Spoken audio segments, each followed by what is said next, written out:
everybody, welcome to the Lake George Winter Carnival, the perfect backdrop to road and ice test this beautiful 2009 Audi R8 4.2 6-speed. We are standing on the lake, along with a whole lot of other cars that are out there wheel-to-wheel racing on this ice track. Now that you guys have seen my best Tanner Faust impression out there on the ice track, I think it's time we find out how you guys can get into some ice racing, courtesy of icerace.com. And then we go take this bad boy out on the street and show you what it can really do.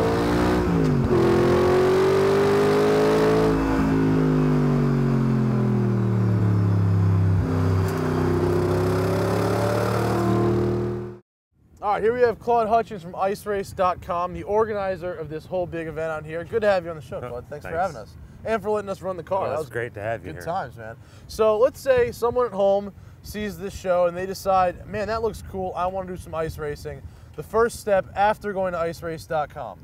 Well, we have a division that you can come and back your car to the driveway and put some snow tires on it and come out here and stick a number on your door and go racing. And that's the street legal division? That's street legal division. And is that wheel-to-wheel racing, or is that just kind of an open track day It's wheel-to-wheel racing, but it's a no contact, there's no rubbing, and it's fairly gentleman-like racing. These guys stay away from each other. There's guys out there with some $25,000 cars racing them. Yeah, WRXs and stuff like that. Yeah, and they're not banging them up, so. Yeah, well here we have your two cars here. We've got the Saab 900 and then the dedicated race car. What kind of classes are these guys running? These are called the A-class cars. That's our super modified division. It's anywhere from V8s right down to 4 cylinders. But these guys really get around there pretty fast. We get a big track for them tomorrow. We'll be out here hitting 125, 30 miles an hour. Oh, wow. So. Crazy. And what about, I see a lot of other cars that are that look like kind of beatery cars, but with some safety gear in them. Well, they're not really beatery cars. They're just cars that have been racing out here for a good many years. Oh, they're just, let's say, they're a vintage ice race. Well, they've been racing a lot of years, so.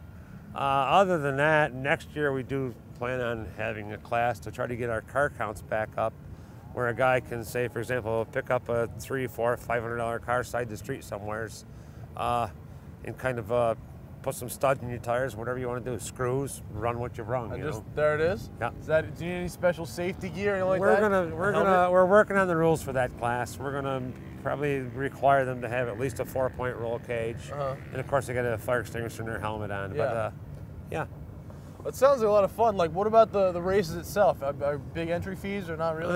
It's $50 for the day, but it's a ton of seat time. Yeah. You get 2 heat races in the finale, so that's a lot of laps for 50 bucks. Well, it's a good time, man. I had a ton of fun. I was a little nervous bringing the R8 out on the summer tires, but it worked out okay. Great bunch of guys. A lot of these guys have become good friends of mine, and it's guys that I met ice racing. That sounds good. Well, thanks a lot for having us, Claude. You're welcome. We're definitely coming back next year. We're bringing snow tires, That's awesome. though. Yeah, you need some We'll have snow a good tires. car with snow tires on it for next year. Yeah.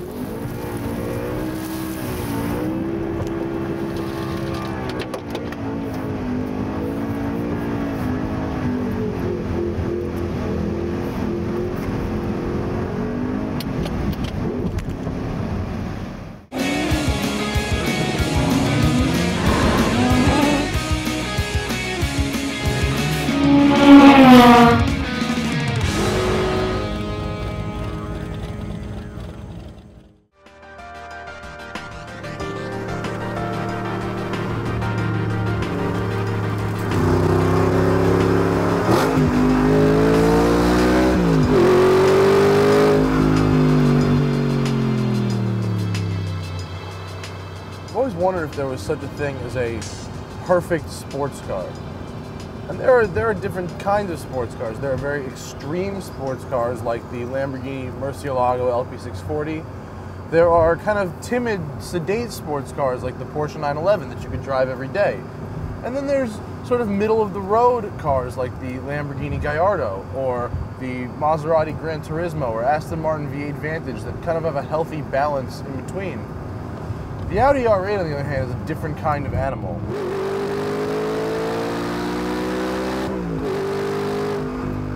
It can be driven every day. It's got comfort, like you'd expect from an Audi. It's got lots more headroom and legroom than the similarly sized Lamborghini Gallardo. It's got more than enough pulling power to really get you going an excessive rate of speed very quickly. And it's got the sure-footedness and confidence of Audi's all-wheel drive quattro system. Let's start with the engine. The 4.2-liter V8 has direct injection, which is Audi's newest fuel-saving and efficiency technology. In this case, it results in both better fuel economy and more power. We're driving an R8. We don't care about fuel economy. It gets like 17, 18 on the highway. Who cares? That's not what we're here for. We're here for performance, and this car has it in spades. What it really does well is it inspires confidence in the driver.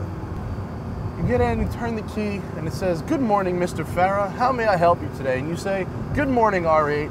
I think I'd like to go ridiculously fast. Let's say about 140." And it says, "No problem, sir." And then when you get to 140, it says, "Jolly good show. Why don't we try 160?" And then you go out and you do 160, and it says, "Didn't you like that? Didn't that feel great? Now let's go for 180." And before you know it, you're behind bars, your R8 is impounded, and you're paying like 10 grand in fines. But that's what a car like this does to you. This car makes me feel like jail would be worth it.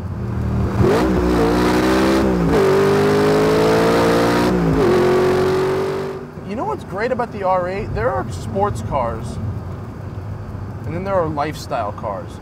You know what I mean? You drive a Ferrari, you're automatically kind of a loser.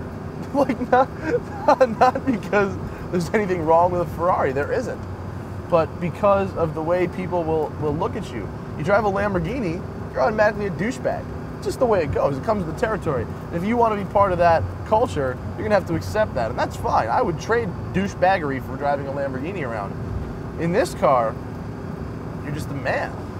Because this car doesn't have to be a Lamborghini. It doesn't need a Lamborghini badge to make the driver feel special.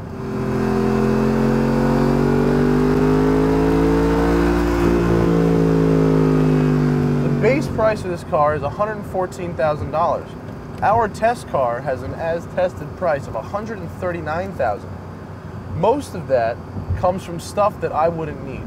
And there's a big difference between 115 grand and 140 grand.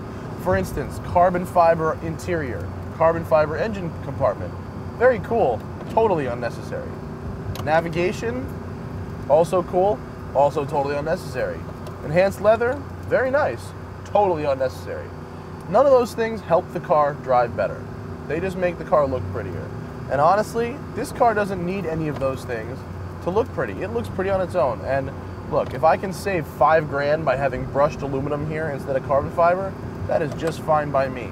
As long as I've got this steering wheel, these pedals, these seats, and this gated shifter, and that 4.2-liter V8 sitting behind me, all is well in the world.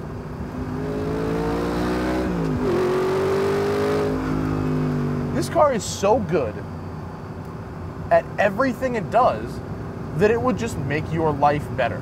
My life would, like, it sounds so materialistic for me to go get in this car, get in front of a camera and say, this thing, this piece of metal and carbon fiber would make my life better. But you know what? It would. And my life is already pretty cool. I have a sweet life. I get to drive a different car every week and share it with you guys. And some of you even care what I think. And that's cool. But I'm telling you right now, my life would be just fine if I had an R8.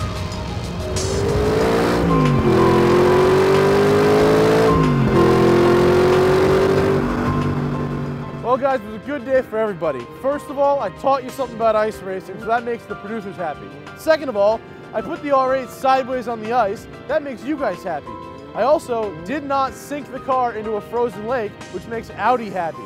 On the other hand, I cannot feel my ears, nose, or my dome piece, so I gotta find a way off this friggin' lake. Stat. I will see you guys next time.